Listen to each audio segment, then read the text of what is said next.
Better camera, better performance and better display. Ini barulah berbaloi untuk upgrade.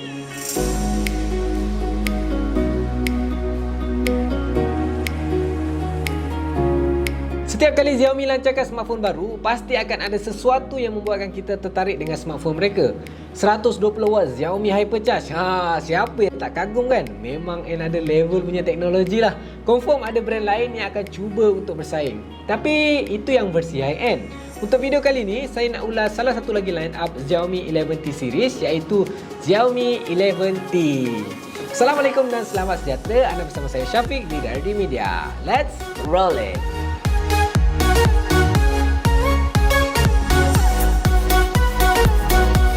Untuk model yang baru ni, Xiaomi dah tak guna nama Mi pada nama dia. Ini membuatkan saya kadang-kadang tersasul.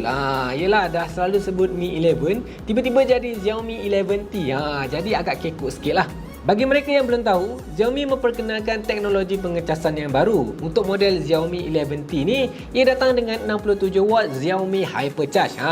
Nak menunjukkan yang itu diorang punya, siap letak nama Xiaomi lagi. Standard kalau brand lain paling tinggi pun 65W. Nak bagi ianya berbeza dengan yang lain, Xiaomi pun letaklah 67W. Ia datang sekali dengan MTW teknologi yang mana mengurangkan electric resistance dan juga overheating, membuatkan ia boleh charge dengan lebih efisien. Dengan kapasiti bateri sebesar 5000 mAh, ia mampu charge daripada 0 ke 100% dalam masa hanya 36 minit saja. Bagi saya itu memang dah cukup laju lah. Lepas seharian scroll social media, rehat sekejap, pergi makan sambil charge, habis makan, bateri dah penuh balik. Sambung pula tu tengok Netflix, memang melekat je lah dengan smartphone tu kan. Ia juga boleh charge pada suhu yang rendah, iaitu negatif 10 darjah Celsius. Tak ada masalah lah kalau pergi melancong ke negara yang beriklim sejuk. Malaysia ni paling sejuk pun 16 darjah Celsius je. Kalau kapasiti bateri dah besar, main game memang tahan lama lah. Nak pula Xiaomi 11T ni guna chipset MediaTek 1200 Ultra. Memang padu habis lah. Chipset MediaTek yang paling high-end kot. Bila main game tu memang tak ada lag langsung. Saya ada main Mobile Legends dan grafik setting tu saya boleh set yang paling maksimum, iaitu Ultra. Bila main tu memang semua habis. Tiada sebarang gangguan teknikal pun. Suhu dia pun just nice je. Cuma bila saya main Genshin Impact, phone tu jadi panas sikit. But thanks to its vapor chamber cooling technology, tahap kepanasan dia tu dapat dikawal. Belum sampai tahap overheat lagi lah. Mungkin kerana game tu lagi high graphic, so that's why lah dia rasa lagi panas. But overall, saya enjoy lah main game menggunakan Xiaomi 11T ni. Mari kita lihat synthetic benchmark yang saya dah buat pada smartphone ni.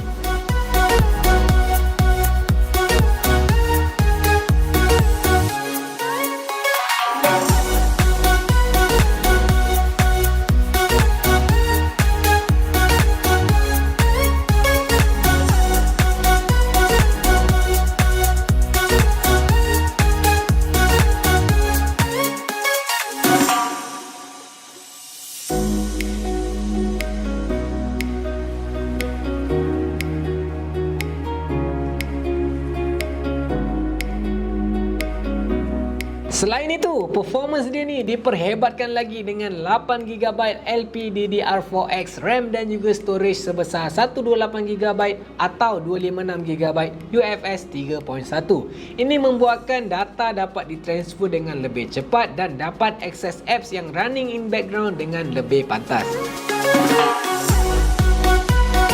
Xiaomi 11T series keluar dengan design dan body language yang hampir sama. Kalau tengok sebelah-sebelah tu memang susah lah nak bezakan. Macam yang saya pegang ni ialah warna Meteorite Grey. Dia ada lagi dua pilihan warna, iaitu Moonlight White dan juga Celestial Blue. Berbeza dengan yang lagi dua tu, untuk warna ni design dia menggunakan brush metal finish dengan efek reflektif dan nampak seakan-akan besi macam tu lah. Dia punya reflektif tu saya boleh kata macam cermin sebab boleh nampak muka kita tu dengan jelas. Masa saya nak shoot tu pun agak mencabar jugalah.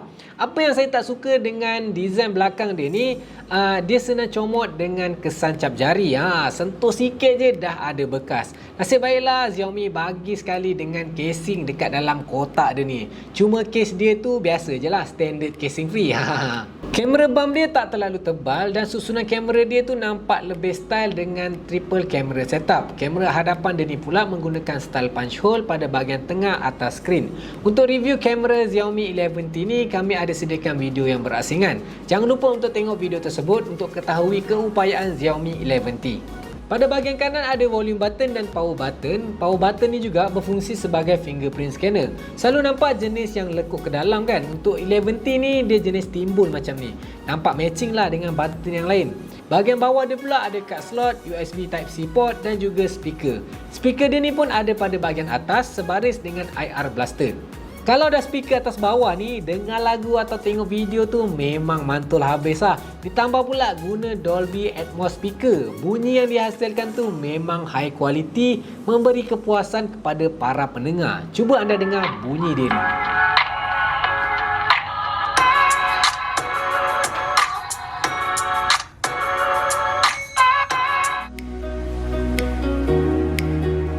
Surprisingly, Xiaomi tidak menggunakan curved screen, sebaliknya menggunakan flat AMOLED screen dengan saiz berukuran 6.67 inch dot display. Saya personally lagi suka flat screen yang macam ni berbanding yang curve sebab bila main game tu rasa lagi selesa dan tidaklah asyik tertekan pada bahagian curve tu. Kalau yang pakai phone yang ada curved screen tu mungkin faham lah maksud saya.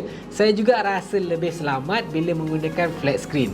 Dengan saiz bezel yang agak nipis membuatkan display dia nampak lebih luas. Ia menggunakan 2400x1080 FHD plus resolution dan nak bagi display dia nampak lagi menarik, ia ada 120Hz adaptive string refresh rate. Ia tidak menggunakan 120Hz sepanjang masa tapi adjust based on apps yang anda gunakan. So kat sini dapat jimatkan penggunaan bateri. Tapi bila guna 120Hz tu memang rasa smooth je lah. Nak bagi mata kita lagi sedap memandang bila menghadap smartphone, display Xiaomi 11T ni ada lebih 1 bilion color. Jadi mata kita tu dapat bezakan setiap jenis warna dengan lebih tepat. Nak bagi lagi perfect, teknologi True Color juga turut dimasukkan berserta dengan HDR10+. Ini akan menaikkan lagi detail dan ketepatan warna pada gambar tersebut. Sebab tu bila layan video atau tengok gambar, rasa gambar tu lebih terang dan sharp.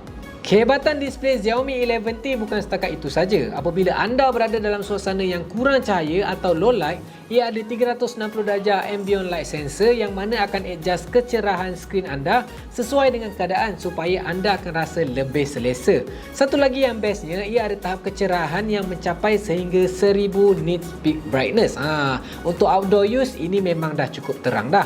But if let's say anda berada di bawah cahaya matahari yang terik, jangan risau sebab adanya sunlight mode 3.0 pada 11T ni. So dapat membantu anda melihat skrin tu dengan lebih jelas.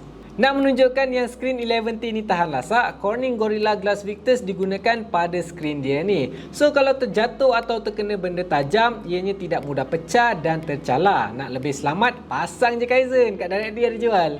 Frankly speaking, Xiaomi 11T ni memang berbaloi untuk anda dapatkan dan saya boleh kata yang ia sebagai all-rounder smartphone lah. Bagi saya personally, dengan semua teknologi yang ada pada Xiaomi 11T ni memang dah cukup puas hati lah. Kepada anda yang ingin mendapatkan Xiaomi 11T ni, anda boleh datang je ke outlet DirectD yang berdekatan ataupun beli secara online di www.directd.com.my atau tekan je link yang saya dah sediakan kat bawah ataupun dekat atas. Itu saja daripada saya. Jangan lupa untuk like, komen dan subscribe channel DirectDMedia dan tekan butang loceng kat sebelah dia tu untuk ketahui update yang terbaru. Stay safe guys and see you in the next video. Adios!